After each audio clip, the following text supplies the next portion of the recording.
And welcome back to Sports Talk with Kirk and Choat on 105.3 The Fan. And Hunter, yesterday was a huge day for the world of baseball. Trade deadline. Huge deals yesterday, like massive deals, blockbuster deals happened yesterday. Price got dealt.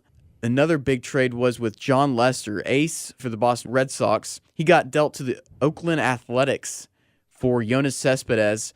And, that was a big deal for the A's to bolster their rotation to get to the World Series. But very strange because tomorrow night, Saturday night, Yoenis Cespedes, they're going to have a shirt giveaway for him, which is really strange because he's not with the team anymore. They're going to go ahead with this giveaway tomorrow night. And I just thought of this, like, why not they just ship 10,000 t-shirts to Cuba, man? He's probably a god, a legend over there. They're probably saying, I want my child to be called Yoenis because he's such a boss. I mean, him and Puig just exploded. Yeah, but there's a lot. There's a ton of MLB ball players that are from Cuba. You got Aroldis Chapman, Yasiel Puig, Yoenis Cespedes. You can just go down the line and name all these Cuban players. And going into another world of sports here, golf. Who would have thunk we would have had a non-sports golf story, like a fake one? But we do with Dustin Johnson. This came out earlier today, and he rumored a couple days ago that he was taking a leave from golf, and he's like, I'm taking 6 months off. I'm gonna seek professional help. And you hear that sometimes, but it's not. It's very rare. But yeah. And the story came out today. Why don't you fill us in on it? How do you do something stupid like this? And after you've been busted twice, once for marijuana, once for cocaine, especially cocaine, how do you go back and do cocaine again? Yeah, well, we have rational minds, I think. Well, to a point, but I think pro athlete. He won over $4 million this year, and so he's probably got the mindset of, I can do anything I want. I can do coke on the reg. I don't have to listen to my wife. I can go sleep with, was it Jimmy Walker's wife? Like, she has 2 kids. Man, it's just nothing good about the situation. And I think for him, he's been known to be a big partier.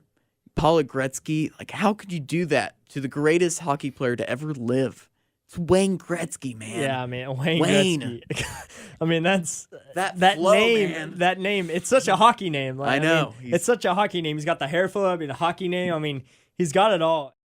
Of course, I heard somebody say on Twitter that Oklahoma's overrated because they beat Alabama, and funny that Alabama's actually ranked over them. So. But, yeah, they're kind of overrated. I can see that standpoint. Trevor Knight, quarterback for OU, somehow just magic in a bottle against Alabama. He's a freshman, or he was a freshman last year, correct? Yeah, and he just lit it up. And Bob Stoops, coming into the last season, was saying when they recruited this guy, they said he was going to be the next big OU quarterback. He might, he looked like the next Sam Bradford, and everyone was saying, well, he's a true redshirt freshman. How can he do? And he was up and down last season. He couldn't find consistency.